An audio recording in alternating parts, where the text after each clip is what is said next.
오늘의 말씀은 여호수아 7장 12절 말씀입니다.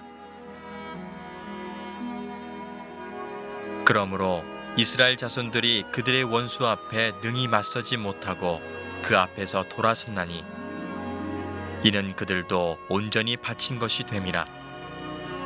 그 온전히 바친 물건을 너희 중에서 멸하지 아니하면 내가 다시는 너희와 함께 있지 아니하리라. 아멘. 최근에 한 프로야구 선수가 아주 곤욕스러운 상황에 빠진 사건이 있었습니다. TV 인터뷰를 하던 그날의 수훈 선수에게 끼얹은 물 한 바가지 때문에 그 옆에 여성 아나운서가 물벼락을 맞은 일이 있습니다. 사건의 시작은 단순히 같은 팀 동료에게 한 선수가 짓궂은 장난으로 시작한 별것 아닌 일로 시작이 되었지만 그녀가 소속된 방송국의 간부들이 즉시 해당 선수와 소속팀을 강하게 비난하기 시작했고, 또 프로야구 선수협회에서는 해당 방송국의 반응이 너무 과도하다 이러면서 역공을 펼치기 시작합니다. 그리고 다른 야구 관계자들 그리고 팬들까지 가세하면서 양측의 감정 싸움이 더욱더 커졌고, 마침내는 서로 끝까지 한번 가볼 때까지 가보자라는 식의 정면 충돌이 이어졌습니다. 앞에서 말씀드린 대로 이 사건은 별것 아닌 일로 시작이 되었지만 결국 이 사건이 걷잡을 수 없는 큰 파장을 불러일으키면서 한동안 우리 사회에 큰 이슈가 되었습니다. 우리가 보통 어떤 공동체 안에서 한 개인의 문제가 왜 집단 전체의 비극으로 이어질까? 저 사람이 잘못한 일이 왜 우리가 함께 이 어려움을 당해야 하나라는 문제를 항상 우리가 고민스럽게 생각할 때가 있습니다. 우린 그럴 때 혹시 그런 일을 만나게 되면 어떻게 그 위기를 극복해야 될까? 오늘의 말씀이 참 그런 의미에서 우리에게 지혜를 주는 말씀이라고 생각합니다. 지금 이스라엘 백성들은 여리고 성의 놀라운 승리의 기적을 맛보고 그 기세가 하늘을 찌를 듯하고 자신감이 있고 의기양양하게 여리고성 다음 목표인 아이성을 향해 진군합니다. 그런데 이스라엘 사람들이 이 아이성 전투를 앞두고 별로 긴장을 하지 않아요. 그 이유는 얼마 전에 그들이 점령했던 여리고성에 비하면 아이성은 비교도 안 될 만큼 너무나 초라한 성이기 때문에 별로 그 싸움에 대해서 준비나 긴장감이 없었습니다. 오히려 여호수아를 따르던 그 측근들이 여호수아에게 뭐라고 건의를 하느냐, 3절에 보니까 백성을 다 올라가게 하지 말고 2-3천 명만 올라가게 하소 아이를 치게 하소서. 그들은 소수이니 모든 백성을 그리로 보내어 수고롭게 하지 마소서. 그저 군사들 많이 보내지 말고 한 3천 명 정도만 보내도 저 아이성은 금방 함락시킬 수 있습니다. 이런 자신감으로 여호수아는 군사 3천을 뽑아가지고 전쟁터로 보냅니다. 그런데 막상 전투 결과는 이스라엘 백성들이 기대했던 것과는 크게 달랐습니다. 별것 아니라고 생각했던 전쟁에서 아이성의 군인들이 의외로 강했는지 아니면 이스라엘 백성들이 방심을 했는지 그 성의 군사들과 맞부딪히자마자 이스라엘 군사들 36명이 사망을 합니다. 그리고 급히 후퇴하는 도중에 굉장한 타격을 받게 됩니다. 자, 크든 작든 전쟁에서 패배를 경험한 이스라엘 백성들은 사기가 땅에 떨어졌고 마치 이전의 여리고성 주민들처럼 마음이 물같이 녹았다라고 5절에 소개를 하고 있습니다. 여호수아를 비롯한 이스라엘 백성들이 하나님 앞에 대성통곡하고 그리고 억울해 견딜 수 없어 하는 바로 그 상황에 하나님께서 여호수아와 이스라엘 백성들에게 위로는커녕 그들을 호되게 질책하십니다. 오늘 성경에 보면 자, 백성들이 전쟁에 지고 와서 너무 통곡하고 좌절하고 있는데 하나님께서 오히려 그걸 위로는 안 해주시고 그 이스라엘 백성들을 호되게 질책하셨어요. 자, 10절, 11절에 하나님이 질책하신 내용을 같이 한번 읽어보겠습니다. 화면을 보시고요. 일어나라, 어찌하여 이렇게 엎드렸느냐? 이스라엘이 내가 그들에게 명령한 나의 언약을 어겼으며 또한 그들이 도둑질하며 속이고 그것을 그들의 물건들 가운데에 두었느니라. 자, 내용을 종합하면 지금 이 아이성 전투가 실패한 이유를 하나님이 뭐라고 얘기하시느냐? 얼마 전에 있었던 그 여리고성 그 전투에서 전쟁에 이기게 되면 여리고성 안에 들어가서 주민들의 재물을 절대로 탐내지 말아라. 전쟁에서 이긴 전리품을 가지면 안 된다라고 하나님께서 엄중하게 명령을 내렸음에도 불구하고 누군가가, 아직 누군지 몰라요, 누군가가 몰래 그 재물을 훔쳤다는 것이 직접적인 원인이라는 거예요. 하나님이 이제 왜 너희들이 지금 아이성 전투에서 이렇게 대패를 당하고 좌절하고 낙심할 수밖에 없느냐? 내가 너희들에게 명령한 것을 지키지 않은 사람이 너희들 가운데 있기 때문에 나는 이 전쟁을 승리로 이끌어줄 수 없다는 거예요. 원래대로 돌려놓지 않으면, 그 물건을 내놓지 않으면 내가 영영이 너희들을 떠날 수도 있다 라고 하나님께서 경고하십니다. 자, 이 얘기를 들은 여호수아가 사건의 진상을 알아보기 위해서 조사를 시작합니다. 그랬더니 아간이라는 사람이 범인이에요. 하나님이 절대로 전쟁에서 얻은 전리품 가지지 말라, 욕심내지 말라 그랬는데 이 아간이 몰래 그 전쟁터에서 물건을 훔친 거예요. 근데 그 훔친 물건의 품목을 보니까 외투 한 벌, 은 2.5kg, 그리고 금 0.5kg짜리 작은 그런 작은 것들을 하나 훔쳐서 주머니 속에 넣은 거예요. 자, 이게 여러분 금이 은 2.5kg, 금 0.5kg, 그리고 뭐 외투 한 벌, 이게 어떻게 보면 보기에 따라 큰 물건일 수도 있지만 여리고성 전체의 재물에 비하면 사실 아무것도 아닐 거 아니에요. 그 여리고성에 얼마나 많은 금은보화가 있었겠어요. 그런데 그 중에 아주 일부분을 아간이 정말 슬쩍 한 거예요. 그래서 어떤 분들은 이 성경을 보면서 이렇게 질문할지도 몰라요. 하나님께서 한 사람의 좀도둑 때문에 이스라엘 백성 전체에 대해서 너무 과민하게 반응하시는 거 아닙니까? 라고 질문해요. 그러나 여러분, 이 사건을 그렇게 보면 안 돼요. 이 사건은 단순한 절도 사건이 아니에요. 표면적으로는 한 사람이 물건을 훔친 좀도둑에 불과하지만 사실상 이 사건은 이스라엘 백성들 전체의 그 당시 분위기를 대변하고 있는 사건이라고 봐야 돼요. 지금 이스라엘 백성들은 여리고성에서 승리를 거둔 것에 한껏 도취가 되어서 하나님의 명령을 어길 만큼 하나님을 가볍게 보기 시작했어요. 적어도 그들에게 하나님과 재물 중에 어떤 것이 우선이냐, 이전까지는 하나님이 언제나 우선이었는데 언젠가부터 그들이 승리하고 나니까, 그들이 전쟁에서 이기고 나니까 하나님보다 재물이 더 중요해지기 시작했어요. 아간만 그런 게 아니라 이스라엘 백성들 전체 삶에 하나님의 이름, 하나님의 권위가 급격히 추락하고 있음을 단적으로 보여주는 사건이 아간의 절도 사건이었다는 거예요. 아이성 전투를 앞두고 이스라엘 백성들은 하나님의 명령을 기다리지 않아요. 여리고성 전투 때는 어떻게 해요? 하나님의 명령을 기다렸어요. 하나님이 어떻게 하라고, 공격하라고 말씀하신 그것을 기다리고 움직였어요. 그런데 아이성 전투 때는 하나님의 명령 따위는 중요하지 않아요. 기다리지 않고 자기들 생각으로, 자기들 방법으로 전쟁에 임했습니다. 하나님의 명령을 기다리지 않았다라는 얘기는 그 여리고 성의 승리가 철저히 하나님의 은혜였다는 사실을 잊어버린 채 이제는 기고만장해져 있음을 분명하게 보여주는 메시지예요. 그들에게 능력의 원천이신 하나님은 사라져버렸고, 속빈 강정처럼 자기들만 존재하는 그 전쟁은 이길 수 없다는 것을 하나님은 말씀하는 거예요. 자, 여러분 생각해 보십시오. 인간적으로는 지금 아이성 전투에서 사망자 수가 36명이에요. 그러면 3,000명이 전투에 참여했는데 36명이 사망했다면 1% 정도가 사망한 거죠.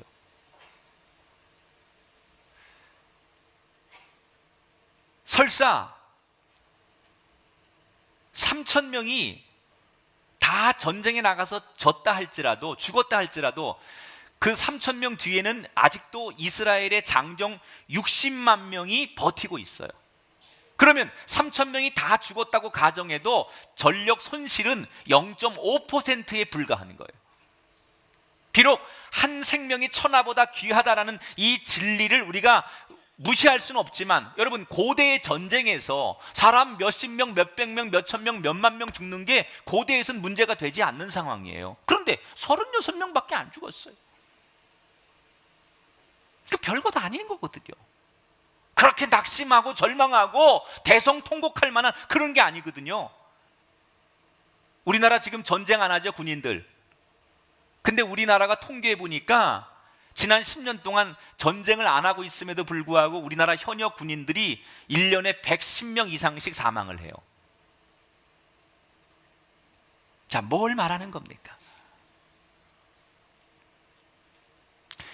지금 이스라엘 백성들이 하나님을 무시하고 하나님 없이도 된다고 생각하는 그 시작부터 별것 아닌 사건들이 점점점 미궁에 빠지고 그들을 복잡하게 만들기 시작했다는 거예요. 자, 보세요.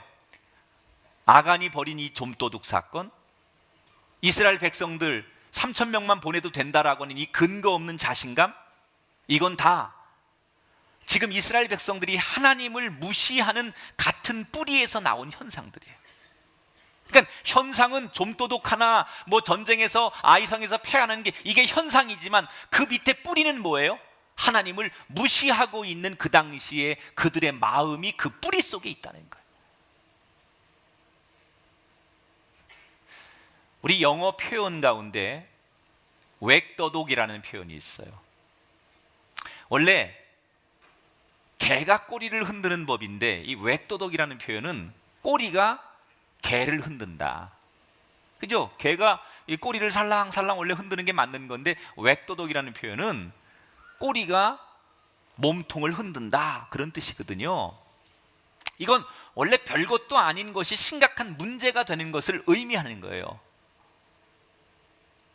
별거 아니에요. 그런데 이게 나중에 보면 엄청난 문제가 되는 게 있어요. 여러분, 지금 우리나라가 벌써 이렇게 더운데 올여름 어떻게 날지 큰 걱정 아닙니까? 왜냐하면 지금 계속 우리가 언론 보도를 통해 듣는 것은 초유의 전력 정말 우리가 위험 수위에 오래 올랐습니다. 지금 정부는 심각하게 뭘 검토하느냐, 블랙아웃이라고 해서요, 강제로 정부가 비상사태에 전기를 공급을 강제 절전하는 거, 이것을 검토하고 있어요. 저는 이 얘기를 들었을 때 너무 충격을 받았어요. 우리가 지금 60년대 70년대도 아니고 지금 시대에 한 나라에서 백성들이, 국민들이 쓰는 가장 기본적인 전기를 강제로 절전해야 할 만큼 우리나라가 이렇게 허약한 나라인가? 지금 이게 북한도 아니고 어디 아프리카도 아니고 강제 절전을 해야 될 만큼 그동안 우리 국가는 뭐 했는가? 그 국가가 내놓은 그 이유를 들어보니까 지금 우리나라의 원자력 발전소들이 다수가 동시에 멈춰 있대요. 그 멈춰 있는 이유가 뭐냐 그랬더니 그동안 이 원자력 발전소를 관리하는 사람들이 여러 가지 비리와 불법을 저지르면서 불량품들을 계속 제 것인 양, 시험에 합격한 양 그렇게 계속 끼워 넣어가지고 그 불량품들을 계속 유지하고 있다가는 일본처럼 방사능 유출 사고도 일어날 수 있고 더 끔찍한 사고가 나기 때문에 지금 전면 조사를 하면서 이런 것들이 발각이 돼서 원전을 멈추게 되었고, 그래서 금년도에 이 전기는 초유의 사태까지 갈 수도 있다라고 얘기를 해요. 불량품 몇 개, 기계, 그런 것들을 그 사람들은 돈이 목적이고 해먹는 게 목적이기 때문에 별것 아니라고 서로 돈으로 무마하고 자기들끼리 편리하게 그렇게 하다 보니까 그것이 결국은 자기들끼리 문제를 넘어서 국가적인 위기가 되고 온 나라가 완전히 초유의 사태에 생기게 되는 이유가 됐다는 거예요. 여러분, 우리가 인생을 살면서 내 인생 가운데 별것도 아닌 사건들이 자꾸 내 주변에서 커다란 문제로 발전하는 적이 있습니까? 그럼 대개 사람들은 에이, 내가 재수가 없어서 걸렸어, 이렇게 얘기합니다. 아, 내가 운이 없을래니까 이게 이렇게 된 거야 라고 그렇게 생각을 하고 위로를 받아요. 오늘 성경에 보면 그런 생각하는 게 아니라는 거죠. 내가 재수가 없어서 이 별것 아닌 문제가 이렇게 엉뚱한 방향으로 큰 문제가 됐다라고 생각하지 말고 그 사소한 사건들 밑바닥에 깔린 더 근본적인 문제들을 볼 줄 알아야 된다는 거예요. 지금 좀도둑 하나 잡은 사건으로 끝나지 말고 그 속에 깔려있는 진짜 메시지를 하나님은 보고 계신 거예요. 우리에게도 마찬가지예요. 재수 없을래니까 내가 걸린 거야, 그러지 말라는 거예요. 그 사건의 근본 속에 밑바탕에 깔려있는 나의 불신앙은 없는지, 언젠가부터 내가 하나님을 무시하고 내 생각대로, 내 고집대로, 내 마음대로 그렇게 하고 있지는 않은지 자기 자신을 점검해 보라는 거예요. 이 근본적인 문제가 해결되지 않는 이상 우리의 삶은 마치 별것 아닌 사건들이 눈덩이처럼 불어서 심각한 재앙이 되는 현상으로 반복되고 말 것이라는 거예요. 웩도독 현상 조심해야 돼요. 우리는 그냥 작은 문제를 항상 지나쳐요. 아니, 뭐 그럴 수 있지. 아니에요. 그 작은 문제가 나중엔 걷잡을 수 없는 큰 재앙이 된다는 거예요. 그래서 우리가 영적으로 민감한 사람들은 우리 작은 문제 속에서도 하나님이 나에게 뭘 말씀하시려고 하는지 그 하나님의 말씀하심을 들을 수 있는 사람, 영적으로 깨어있는 사람, 그 사람에게 하나님의 평강이, 은혜가 임할 줄 믿습니다. 자, 하나님께서 지금 이스라엘 백성들이 가지고 있는 근본적인 이 범죄의 문제를 해결하기 위해서 몇 가지 조치를 내리세요. 오늘 성경에 보니까 첫째, 모든 이스라엘 백성들에게 13절에 보니까 스스로 거룩하게 하라라는 명령을 내리셨어요. 이스라엘 백성들 전체가 다 하나님 앞에 회개하고 정결함을 준비해라, 이렇게 말씀하셨어요. 그리고 두 번째, 하나님께서 범죄자를 이제 색출해 내시는데, 범인을 색출하는데 모든 이스라엘 백성들을 대상으로 삼아서 여리고성에서 재물을 도둑질한 사람을 찾아내시는 거예요.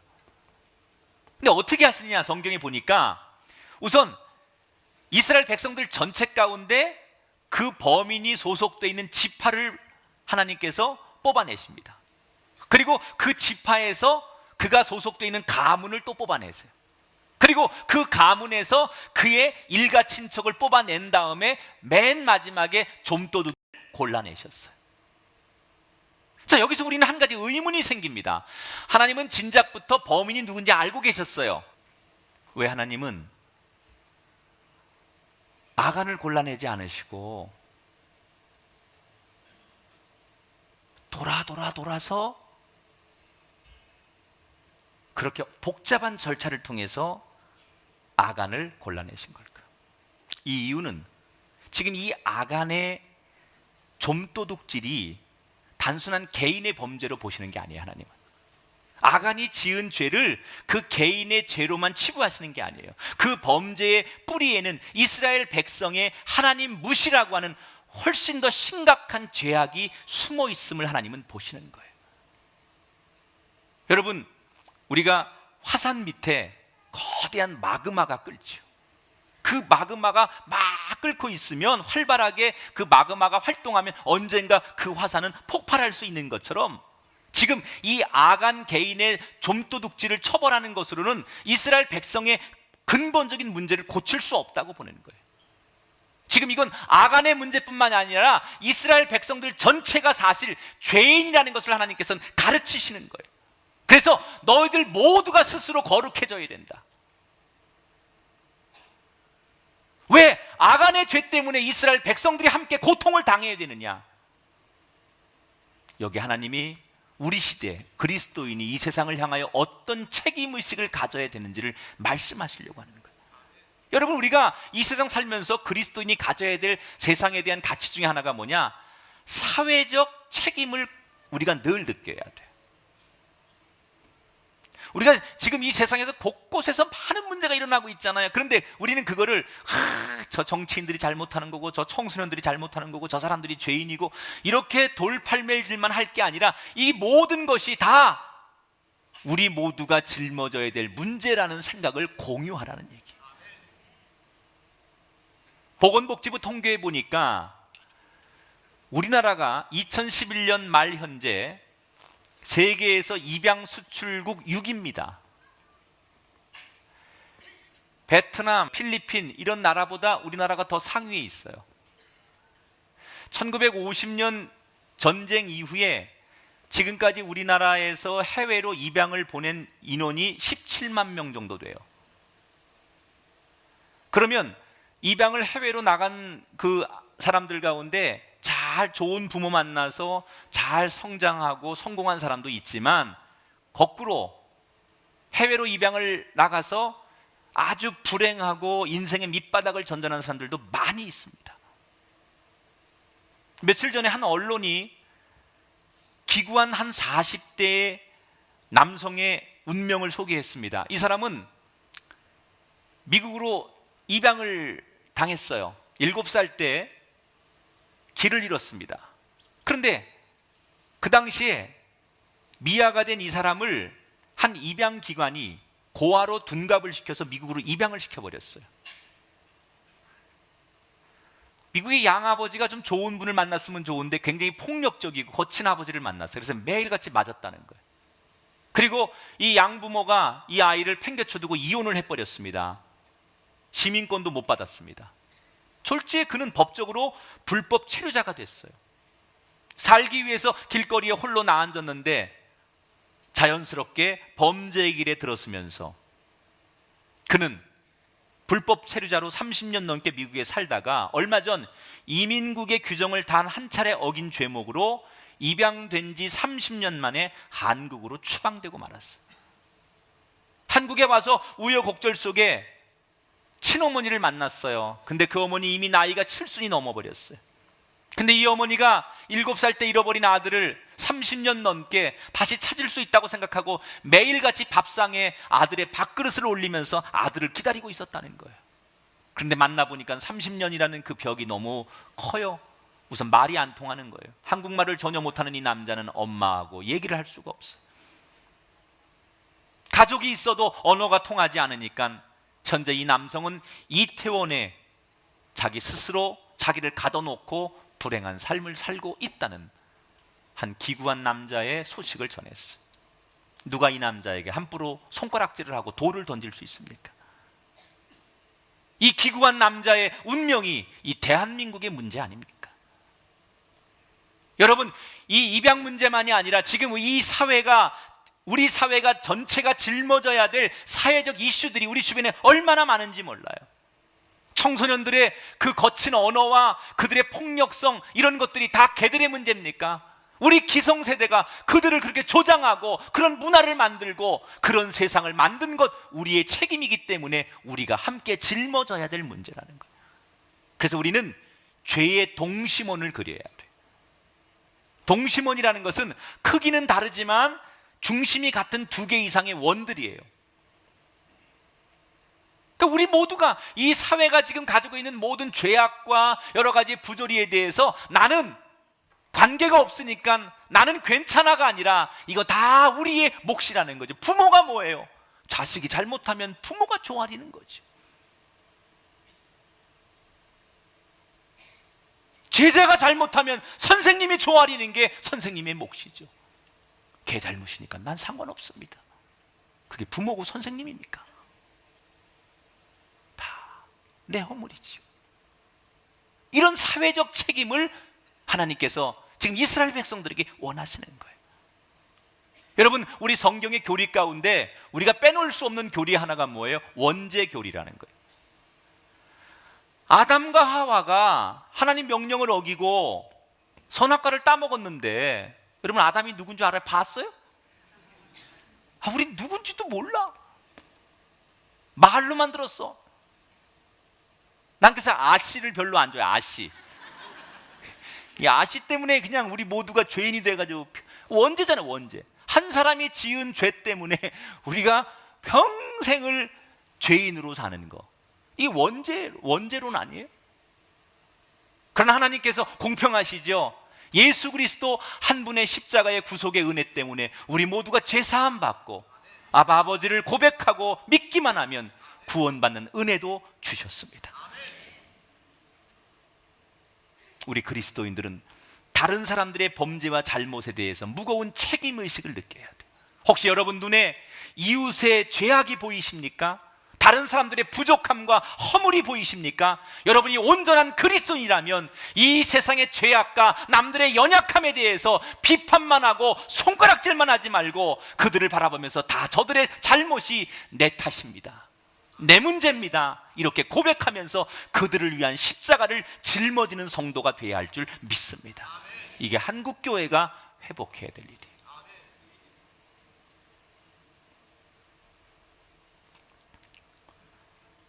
자, 하나님께서요, 오늘 성경에 보면 아간이라는 죄인의 그 색출을 하시면서 아직 아간이 색출되기 전에 범인을 잡으면 화형을 시켜라, 아주 끔찍하게 죽여라, 이렇게 명령하십니다. 그리고 아간이 범인으로 지목이 되자 여호수아가 그를 신문하는 거예요. 네가 저지른 죄를 사실대로 다 얘기해봐라. 그러면서 이 여호수아가 비록 아간이 죄인이긴 하지만 그를 굉장히 사랑하는 마음으로 불러요. 19절에 보니까 그 아간을 어떻게 여호수아가 부르느냐, 내 아들아 라고 이렇게 불러줘요. 그러니까 이 아간이 자기가 비록 죄를 졌지만 자기를 너무나 다정하게 불러주는 여호수아의 목소리 앞에 자기의 죄를 낱낱이 숨김없이 자백하고 자기의 죄를 깨끗이 인정합니다. 아마 아간의 마음속에는 자기를 그렇게 부드럽게 불러주는 여호수아 앞에 자기 죄를 솔직히 인정하고 시인하면 형벌이 좀 줄어들거나 아니면 혹시라도 내 죄값이 면제될 수도 있겠다, 이런 생각을 했을지 몰라요. 그런데 결과는 어떻게 됐느냐? 하나님 명령대로 그는 끔찍하게 사형을 당합니다. 자, 이 성경의 결말에 대해서 어떤 분들은 서운하게 여길지도 모르겠어요. 그래도 아간이 반항하지 않고 자신의 죄를 깨끗이 인정했는데 조금이라도 형벌을 줄여줘야 되는 거 아닙니까? 자, 제가 오늘 이 성경 구절을 꺼낸 이유가 있어요. 많은 그리스도인들이 오늘 세상에서 우리가 세상 사람과 더 적극적인 대화가 안 되는 이유 중에 하나가 우린 죄의 용서와 보상 책임의 관계를 잘 이해하지 못해요. 많은 그리스도인이 일단 내가 하나님 앞에 죄 용서를 받았으면 죄의 문제는 말끔히 해결된다라고 이해를 해요. 내가 아무리 심각한 죄를 저질렀어도 하나님 앞에 회개 기도만 하면 하나님이 내 죄를 용서해 주시는 거니까 나는 그 죄에 대해서 자유하다, 이렇게 생각해요. 여긴 굉장히 위험한 문제가 하나 도사리고 있어요. 하나님이 우리 죄를 한량없이 용서하시는 건 사실이에요. 그렇다고 해서 우리가 피해를 준 이 세상 사람들에게, 대상들에게 아무런 보상 책임이 없다고 생각하면 안 된다는 거예요. 내가 어떤 잘못을 저질렀으면 그 잘못의 피해자가 있어요. 그래서 난 하나님 앞에 내가 잘못했다고 용서를 구해서 회개기도했기 때문에 하나님 앞에 용서를 받은 건 사실이지만, 그렇다고 해서 내가 잘못을 저지른 상대에게 내가 보상을 하거나 사과를 하는 일까지 안 해도 된다, 그건 아니라는 거예요. 근데 우리가 여기서 이걸 착각하는 거예요. 난 이미 하나님 앞에 용서받았으니까 더 이상 그 문제에 대해서 용서를 구하거나 보상할 책임이 없다고 생각해. 하나님은 무한한 용서를 베푸시는 자비의 하나님이신 동시에 또한 이웃에 대해서 적절한 보상을 요구하시는 정의의 하나님이십니다. 우리를 얼마든지 어떠한 죄악도 용서해 주시지만 우리가 이웃들에게 뻔뻔한 사람들이 되는 것을 결코 원하지 않으신다는 거예요. 여러분, 독일하고 일본이 국제사회에서 평가가 극적으로 다른 이유가 뭐예요? 독일은 2차 세계대전을 일으킨 범죄를 시인하고 이미 국제사회에서 용서를 받았습니다. 그러나 독일은 국제사회에서 용서를 받았지만 자기들이 피해를 준 유대인들에게 독일 정부는 아직도 보상금을 지급하고 있어요. 1950년부터 지금까지 배상한 보상금이 여러분 80조 원에 이르고 내년부터 다시 2018년까지 다시 또 1조 원 이상을 배상할 예정이에요.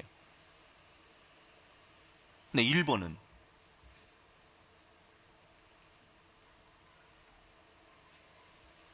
오리발,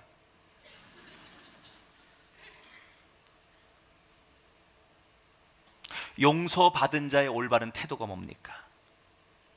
용서의 은혜를 입은 가해자는 피해자에게 최선을 다해 적절한 보상을 해주거나 피해자가 보상 책임에 대한 면제를 해줄 때까지 기다려야 돼. 피해자는 아직도 그 과거의 상처 때문에 힘들어하는데 가해자가 일방적으로 책임 끝이라고 외치는 것은 자칫 피해자에 대한 또 다른 폭력일 수도 있다는 거예요. 우리가 할 수 있는 일은 진심 어린 사과예요. 하나님 앞에 용서를 받았지만 그 사람에게 진정한 용서를 받기 위해 내 마음을 다해 용서를 구하고 내 삶으로 그렇게 진실하게 사는 것, 그것이 용서받은 자의 삶이에요. 나는 하나님 앞에 용서받았으니 당신하고 얘기할 거 없다? 아니라는 거예요. 우리 모두 진짜 하나님의 사랑을 나눌 수 있는 사람들이 되기를 바랍니다. 마음을 열고. 기독교인이 그래야죠. 하나님 앞에 용서받지만 그 세상 앞에 내가 할 수 있는 최선을 다하는 보상, 이것들이 아낌없이 진행될 때 그리스도인을 향하여 세상 사람들은 하나님을 보게 될 것입니다. 말씀을 마칩니다. 우리가 살아가는 인생 속에 꼬리가 몸통을 흔드는 일들을 자주 경험하십니까? 그렇다면 여러분, 영적으로 더 민감하게 근본적인 문제를 찾아보시고, 주변 사람들이 잘못을 하거나 실수를 하면 비아냥거리거나 비판만 하지 말고 다 이 문제가 내 문제입니다, 이런 연대 책임의식을 가져보십시오. 그리고 자기의 잘못에 대해서 진정한 사과와 함께 적절한 보상도 할 줄 아는 사람이 되시면 이 땅이 하나님의 푸르른 계절이 우리를 통해서 일어나게 될 줄 믿습니다. 이 아름다운 하나님의 진리의 축복이 우리의 가슴과 가정과 이 땅의 곳곳에 스며들게 되기를 주의 이름으로 축원합니다.